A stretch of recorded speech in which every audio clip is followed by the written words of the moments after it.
कहानी की शुरुआत सन 1973 अमेज़न के पेरिवियन जंगल से होती है, जहां हम दो लोगों को देखते हैं जिनका नाम कॉन्स्टेंट वेब और इजेकिल होता है, जो एक मकड़ी की तलाश कर रहे हैं जो काफी पावरफुल है, जिसके काटने मात्र से ही मनुष्य में सुपर पावर आ जाती है। दोनों की बातचीत के दौरान यह भी पता चलता है कि अमेज़न जंगल के अंदर एक ऐसी प्रजाति पाई जाती है जो लासारानियस कहलाते हैं। पौराणिक कथाओं के अनुसार इन लोगों के पास पेड़ों पर भागने की शक्ति होती है और यह अपने जहरीले टच से लोगों को सजा देते हैं, लेकिन यह प्रजाति लोगों से अनजान थी, इनको किसी ने नहीं देखा था। इजेकिल का मानना था कि ऐसी प्रजाति होती है, लेकिन कॉन्स्टेंट वेब का कहना था कि मैं इन पौराणिक बातों पर विश्वास नहीं करती, मैं केवल साइंस पर विश्वास करती हूँ। ये कहते हुए वो वापस अपनी रिसर्च पर लग जाती है। तभी कॉन्स्टेंट वेब का पेट दर्द होता है और पता चलता है कि वह प्रेग्नेंट है। तभी सीन चेंज होता है और इजेकिल चुपके से कॉन्स्टेंट वेब के टेंट में जाकर के उसकी रिसर्च के मिनी कैमरा से फोटोग्राफ ले लेता है। तभी उसे बाहर से कॉन्स्टेंट वेब की आवाज आती है, क्योंकि कॉन्स्टेंट वेब को वह मकड़ी मिल जाती है जिसकी उनको तलाश थी। वो खुशी के मारे जोर जोर से बोलकर अपनी सभी टीम के सदस्यों को बता रही होती है। इजेकिल के मन में शुरुआत से ही पाप था और वह केवल मकड़ी के लिए ही इनका साथ दे रहा था। वो टेंट के बाहर आता है और एक एक करके सभी सदस्यों को बंदूक की गोली मार देता है। इसी बीच मकड़ी को छीना झपटी में कॉन्स्टेंट वेब को भी गोली लग जाती है और वह मकड़ी को लेकर वहाँ से भाग जाता है। बंदूक की आवाज सुनकर लासारानियस के लोग वहाँ आते हैं और वह कॉन्स्टेंट वेब को अपनी गुप्त जगह पर ले जाते हैं, जहां वह कॉन्स्टेंट वेब का इलाज करते हैं और उस पावरफुल मकड़ी से कटवा कर उसका वेनम उनकी बॉडी में इंजेक्ट कर देते हैं। तभी कॉन्स्टेंट वेब एक सुंदर सी लड़की को जन्म देती है, लेकिन घाव ज्यादा होने की वजह से वह बच नहीं पाती है और उसकी मौत हो जाती है। तभी सीन चेंज होता है और हमें 2003 न्यूयॉर्क दिखाया जाता है, जहाँ बेन पार्कर और केसी को दिखाया जाता है जो पैरामेडिक सर्विस में काम करते हैं। केसी कॉन्स्टेंट वेब की लड़की होती है जिसे उन स्पाइडर्स ने बचाया था। आज केसी और बेन पार्कर ने एक औरत को समय पर हॉस्पिटल पहुंचाया है जिसकी जान बच गई, जिस कारण उनका बच्चा आकर उनको थैंक्स बोलता है, क्योंकि वह औरत उसकी माँ होती है। केसी घर आकर अपनी पालतू बिल्ली को दूध पिलाती है और अपनी पैंट की जेब से एक ड्राइंग निकालकर उसे देखते हुए अपनी फैमिली को मिस करती है। फिर वह पलंग के नीचे से एक संदूक निकालती है जिसमें उसकी माँ की तस्वीर होती है। वह उनकी रिसर्च की डायरी होती है जिसमें पावरफुल मकड़ी के बारे में सभी जानकारियां होती है। केसी माँ के फोटो को देख के को मिस करती है और डायरी को देखती रहती है। तभी सीन चेंज होता है और कार एक्सीडेंट को दिखाया जाता है। केसी और बेन पार्कर अपनी एम्बुलेंस को लेकर वहां पहुंचते हैं और लोगों को बचाने लग जाते हैं। एक आदमी कार में फंस जाता है तो केसी उसको निकालने के लिए कार में चली जाती है। वो उस आदमी को बचा लेती है, लेकिन खुद कार में फंस जाती है और तभी कार पानी में गिर जाती है। केसी के पानी में गिरने के बाद उसे अंदर अजीब सी चीजें दिखने लगती है और आवाजें आने लगती है और पानी के अंदर एक मकड़ी का जाल बन जाता है। काफी समय पानी के अंदर रहने के बाद जब बेन पार्कर उसे निकाल कर लाता है और बताता है कि तुम 3 मिनट तक पानी के अंदर थी। केसी को बाहर आने पर बेन से बात करने पर हर बार 2 बार सुनाई देती है। तब बेन से बोलती है कि तुम हर बार 2 बार क्यों बोल रहे हो, लेकिन बेन बोलता है कि मैंने सिर्फ 1 बार ही बोली। तभी सीन चेंज होता है और हमें इजेकिल को बताया जाता है यह वही था जिसने केसी की माँ को मारकर उसकी मकड़ी को चुरा लिया। वह एक लड़की के साथ होता है जो एक पुलिस वाली होती है, वह उसके साथ रात बिताता है। इजेकिल को अक्सर सपने में 3 लड़कियां दिखाई देती है जो लड़ाई के दौरान मार देती है, जिससे वह बहुत परेशान होता है। वह यह सब बात बताते हुए पुलिस वाली को भी मार देता है और उसकी आईडी कार्ड को चुरा लेता है, जिससे वह पूरे शहर के कैमरों को एक्सेस कर सकता है ताकि वह इन तीनों लड़कियों को ढूंढ सके। तभी सीन चेंज होता है और हमें केसी को दिखाया जाता है जो उसके पार्टनर बेन पार्कर की भाभी के बच्चा होने की खुशी में रखी गई पार्टी में आई हुई है और अपने साथ पानी में डूबने दौरान जो घटना घटी थी उसको लोगों के साथ बताती है। आगे हम देखते हैं कि वो पार्टी में आई सभी औरतों के साथ बैठकर बच्चे का नाम सोचती है, लेकिन केसी के साथ फिर से वही हर बार डबल सुनाई देती है, जिससे वह सोच में पड़ जाती है। तभी बेन उसे इमरजेंसी ड्यूटी के लिए बुला लेता है। जब वो लोगों को बचाने के लिए वहाँ पहुँचते हैं तो मदद करते वक्त केसी को आगे होने की घटनाओं का विजन पहले ही दिखाई देने लगता है। तभी केसी को एक विजन आता है जिसमें उसका मैनेजर गाड़ी चलाते समय एक्सीडेंट होने पर मर जाता है। यह देखकर वह मैनेजर को गाड़ी चलाने से मना करती है, लेकिन मैनेजर हादसे को भूल जाओ और दिमाग को काबू में रखो, केसी को यह बोलकर वहां से चला जाता है। थोड़ी आगे जाकर गाड़ी का एक्सीडेंट होता है और मैनेजर की ऑन द स्पॉट डेथ हो जाती है। केसी अपने आप को जिम्मेदार मानकर रोने लगती है, लेकिन बेन उसे समझाता है और कहता है कि तुम इसकी जिम्मेदार नहीं हो। अगले सीन में हमें इजेकिल दिखाया जाता है जो अपनी एक साथी के साथ मिलकर पुलिस वाली की आईडी कार्ड की मदद से उन तीनों लड़कियों को पावर मिलने से पहले शहर के सभी सीसीटीवी कैमरों में मारने के लिए ढूंढने लग जाता है। आगे हम देखते हैं कि केसी अपने साथ होने वाली सारी घटनाओं की वजह से डॉक्टर डॉक्टर के पास जाती है और चेकअप करवाती है, लेकिन उसकी सारी रिपोर्ट नॉर्मल आती है। तो डॉक्टर उसको कहती है कि तुम कुछ दिन छुट्टियां लेकर आराम करो, जिससे तुमको रिलैक्स मिलेगा। केसी घर आ जाती है और टीवी देखने लग जाती है। तभी बेन का कॉल आता है, जो केसी को हाल ही में उसके मरे हुए मैनेजर के फ्यूनरल में बुलाता है। केसी सोफे से उठती है, तभी एक कबूतर उसकी खिड़की के शीशे से टकरा कर मर जाती है, लेकिन अगले ही पल वहाँ कुछ नहीं होता। केसी समझ जाती है कि यह भी सिर्फ विजन मात्र है, क्योंकि कुछ पल बाद खिड़की खोलने पर वह कबूतर सीधे उसके कमरे में आ जाती है और बच जाती है। केसी कबूतर से बोलती है, आज तुम्हारे मरने का दिन नहीं है, और यह कहते हुए वह अपने मैनेजर के फ्यूनरल के लिए मेट्रो स्टेशन चली जाती है। दूसरी तरफ इजेकिल की पार्टनर ने सीसीटीवी कैमरों की मदद से उन तीनों लड़कियों को पता लगा लेती है। इत्तेफाक से उन तीनों लड़कियों की लोकेशन भी मेट्रो स्टेशन ही आती है, लेकिन वह एक दूसरे को नहीं जानती है। इजेकिल उनको मारने के लिए मेट्रो स्टेशन चला जाता है। केसी मेट्रो के अंदर बैठती है तो फिर से विजन आता है, जिसमें इजेकिल उन तीनों लड़कियों को मार रहा होता है। वह घबरा जाती है और तभी उसे इजेकिल आते हुए नजर आता है और जैसे तैसे उन लड़कियों को मेट्रो स्टेशन के बाहर निकाल, लेकिन लड़कियां उसकी बात नहीं मानती और उसे किडनैपर समझ के चिल्लाने लगती है। केसी उनको समझाते हुए मेट्रो की छत से उल्टा आते हुए इजेकिल को दिखाती है। लड़कियां तब समझ जाती है। इजेकिल पुलिस वालों को मारने में बिजी रहता है, तभी वह सब वहाँ से भागने में कामयाब हो जाती है। केसी उन सब के साथ कार में वहाँ से जाते समय रास्ते में रेडियो चालू करती है, तो उसे पता चलता है कि पुलिस के द्वारा उसके ऊपर उन तीनों लड़कियों की किडनैपिंग का चार्ज लगा दिया गया है। केसी लड़कियों को लेकर जंगल में आ जाती है ताकि इजेकिल उनको सीसीटीवी की मदद से ढूंढ न सके। उधर इजेकिल अपनी पार्टनर को उन लड़कियों को ढूंढने के लिए बोलता है, पर उसे वे लड़कियां कहीं नहीं मिलती, क्योंकि वह केसी के साथ जंगल में थी। जंगल में तीनों लड़कियां केसी से कई सारे सवाल पूछने लग जाती है कि तुमने हमें क्यों बचाया, तुमको ये सब पहले किसने पता चला और वो हमें क्यों मार रहा है। केसी बोलती है कि मुझे फ्यूचर दिखाई देता है। यह सुन के उनमें से एक लड़की केसी को पत्थर मारती है। केसी बोलती है, तुमने मुझे पत्थर क्यों मारा। लड़की कहती है, अगर तुमको फ्यूचर दिखाई देता तो यह क्यों नहीं दिखाई, मैं तुमको पत्थर मारने वाली हूँ। यह सुनकर तीनों लड़कियां हंसने लग जाती है। केसी कहती है, मानना है तो मानो, वरना कोई बात नहीं। बातचीत के दौरान उनमें से एक लड़की कहती है कि वह आदमी मकड़ी की तरह उल्टा चल रहा था। यह सुनकर केसी कुछ सोचने लग जाती है और उनको जंगल में 3 घंटे रुकने का बोलकर केसी काम से चली जाती है। केसी घर आकर के अपनी गाड़ी की नंबर प्लेट हटा देती है ताकि उसको पुलिस पकड़े ना। उसके बाद वह अपनी माँ की संदूक खोलती है, जिसमें माँ के द्वारा की गई रिसर्च की डायरी में लासरानियस के बारे में पढ़ती है, जिसमें लिखा होता है कि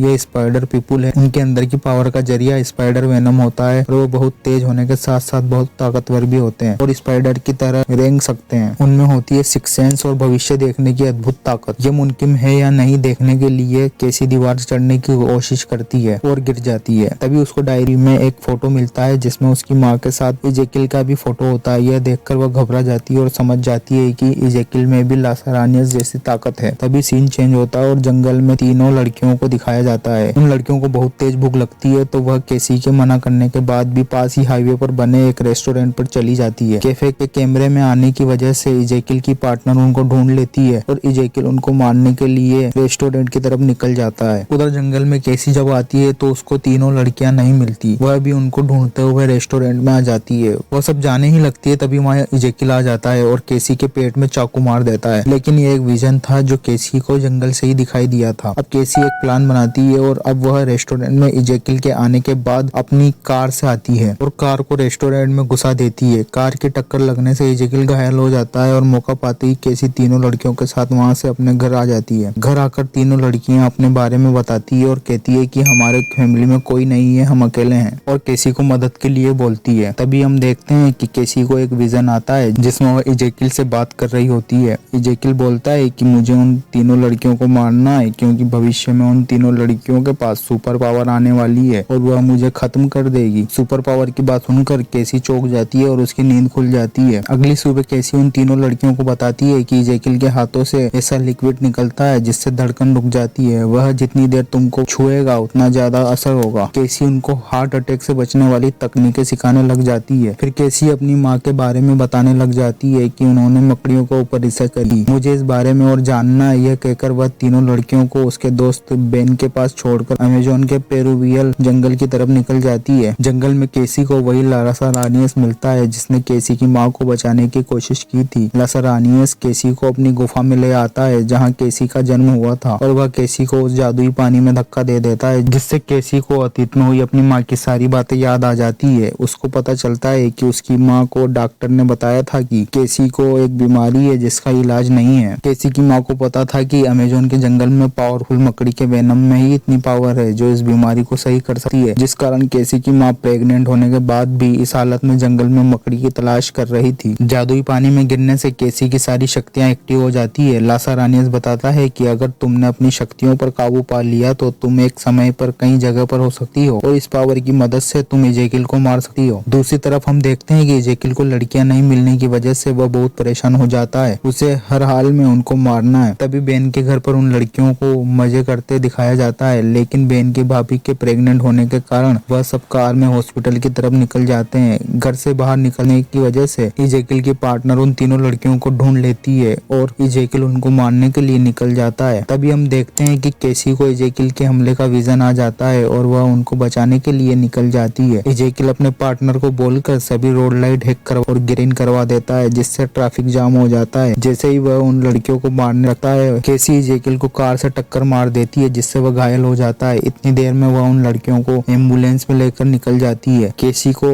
एक और विजन आता है जिसमें इजेकिल एम्बुलेंस की छत पर कूदता है। केसी फटाफट से शॉक्ड मशीन को तैयार करने का बोलती है और जैसे ही इजेकिल एम्बुलेंस की छत पर कूदता है, वह लड़कियों को कहती है कि एम्बुलेंस की छत पर शॉक लगा दो, जिससे इजेकिल को करंट आ जाता है और वह गाड़ी से नीचे गिर जाता है। आगे चलकर उनकी गाड़ी खराब हो जाती है। तभी केसी को एक और विजन आता है जिसमें इजेकिल आ गया, जिसमें पटाखों की मदद से वे सब उसे घायल कर देती है और वहां से निकल जाती है। विजन खत्म होने पर केसी इमरजेंसी बताकर हेलीकॉप्टर को बुला लेती है और भागते भागते पटाखों की फैक्ट्री में पहुंचती है, जिससे वहां रखे पटाखों में आग लगाकर वह इजेकिल को घायल कर देती है। बचते बचते वे सब बिल्डिंग की छत पर जाते हैं। वहाँ हेलीकॉप्टर उनका इंतजार कर रहा था, लेकिन फिर से इजेकिल वहां आ जाता है और धमाकों की वजह से हेलीकॉप्टर में भी आग लग जाती है, जिससे वह क्रैश हो जाता है। इजेकिल लड़ाई के दौरान एक एक करके तीनों लड़कियों को बिल्डिंग की छत से गिरने के लिए नीचे लटका देता है और केसी से बोलता है कि अब बचा कर दिखा एक साथ सभी को। केसी अपनी पावर का इस्तेमाल करके, जो हाल ही में उसे मिली थी, एक ही समय पर तीनों जगह जाकर तीनों लड़कियों को बचा लेती है। यह देखकर इजेकिल सबसे पहले केसी को मारने लगता है। केसी पहले ही विजन में देख लेती है कि एक बड़ा बोर्ड गिरने वाला है, तो वह जैसे तैसे इजेकिल को बातों में लगाकर उसके नीचे ले जाती है और कहती है कि तुमने गलत सपना देखा था, वो लड़कियां तो कभी तुम्हारी मौत का हिस्सा थी ही नहीं, बल्कि मैं थी। तभी एक बड़ी सी इंगल इजेकिल के ऊपर आकर गिर जाती है और वह दब जाता है। लगातार धमाकों की वजह से वह नीचे जमीन पर आकर गिरता है। तभी वह बड़ा सा बोर्ड भी ऊपर से सीधा इजेकिल के ऊपर गिरता है और उसी समय मौत हो जाती है। केसी भी ऊपर से पानी में गिर जाती है, लेकिन लड़कियां उसे डूबने से बचा लेती है। लेकिन केसी की सांसें बंद हो जाती है। तब लड़कियां केसी द्वारा सिखाई गई धड़कन स्टार्ट करने की ट्रेनिंग काम में लेती है और केसी को होश में ला देती है। अगले सीन में हमें हॉस्पिटल दिखाया जाता है जिसमें केसी का इलाज चल रहा होता है, लेकिन केसी की आंखों की रोशनी अब नहीं रही थी, क्योंकि इजेकिल की लड़ाई के दौरान उसकी आंखों की रोशनी खत्म हो गई थी। नर्स के द्वारा केसी के परिवार के बारे में पूछने पर तीनों लड़कियां खुद को केसी का परिवार बताती है। आगे हम देखते हैं कि सब लड़कियां अब एक परिवार की तरह खुशी खुशी रहने लग गई है। केसी अब बिना आंखों के पहले से भी बेहतर देखने लग गई है। लड़कियां केसी से खुद का भविष्य पूछती है तो वह उन तीनों लड़कियों को आगे चलकर तुमको भी सुपर पावर मिलने वाली है ऐसा बोलती है। तभी फ्यूचर का एक सीन दिखाया जाता है और यहीं पर फिल्म का